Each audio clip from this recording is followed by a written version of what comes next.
Após a Segunda Guerra Mundial, ocorreu um intenso processo de independência das nações africanas.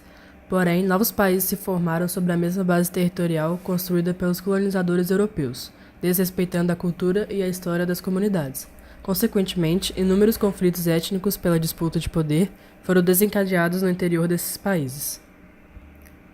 Outro fator agravante para o surgimento desses conflitos na África se refere ao baixo nível socioeconômico de muitos países e à instalação de governos ditatoriais. Durante a Guerra Fria, que envolveu os Estados Unidos e a União Soviética, ocorreu o financiamento de armamentos para os países africanos, fornecendo aparato técnico e financeiro para os distintos grupos de guerrilheiros, que muitas vezes possuíam e ainda possuem crianças que são forçadas, através de uma manipulação ideológica, a odiarem os diferentes grupos étnicos. Na Argélia, o movimento de independência começou logo após o fim da Segunda Guerra Mundial, mas foi duramente combatido pelo governo francês. Na luta contra o domínio colonial, os rebeldes argelinos se organizaram na Frente de Libertação Nacional. A guerra se prolongou entre 1954 e 1962, quando a Argélia tornou-se país independente. Nos anos 1960, nos territórios africanos, surgiram guerrilhas que lutavam pela independência, combatidas pelos soldados portugueses. As guerrilhas angolanas, moçambicanas e de Guiné-Bissau e Cabo Verde contavam com o apoio da opinião pública internacional, a solidariedade dos povos africanos e suprimentos de armas que recebiam dos países socialistas. O afastamento de Salazar do poder por razões de saúde, em 1968, e sua morte, em 1970, não alteraram os domínios portugueses na África. O sucessor, Marcelo Caetano, deu continuidade à política salazarista. A guerra contra os rebelados se tornou dispendiosa e extremamente antipática diante da comunidade internacional e da própria sociedade portuguesa. Em 25 de abril de 1974, no episódio conhecido como Revolução dos Cravos, o movimento das Forças Armadas, formado majoritariamente por capitães, derrubou a ditadura em Portugal. O novo governo português abriu negociações com as organizações rebeldes africanas que então obtiveram a independência, com exceção de Cabo Verde, que conquistou a autonomia no ano seguinte.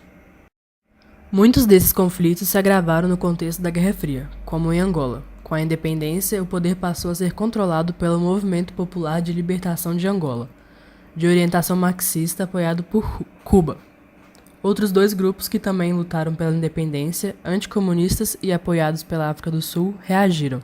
O resultado foi uma guerra civil longa e sangrenta. Os processos de independência na África e na Ásia não trouxeram melhorias imediatas para as populações locais.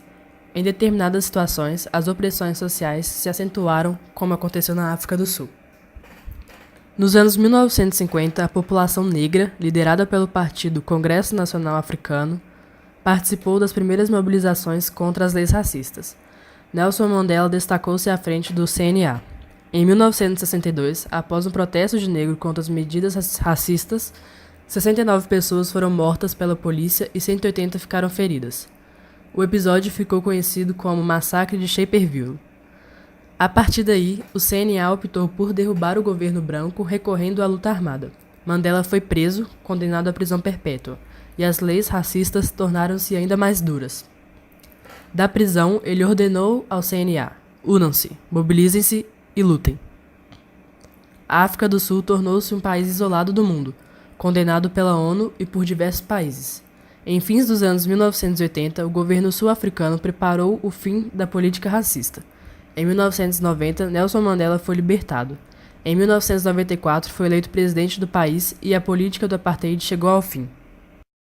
O pan-africanismo reinterpretou a categoria raça, tornando-se um importante movimento político do século XX.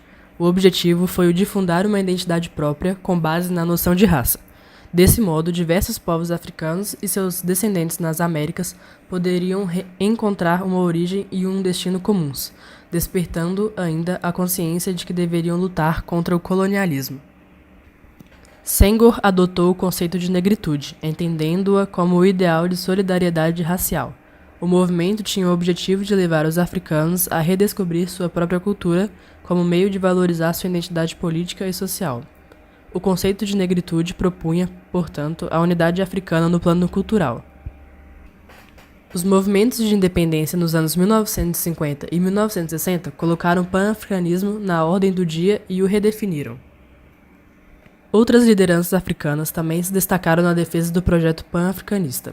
Foi o caso de Jomo Kenyatta, no Quênia, e de Kwame Nkrumah, na República de Gana. Ambos estudaram na Inglaterra.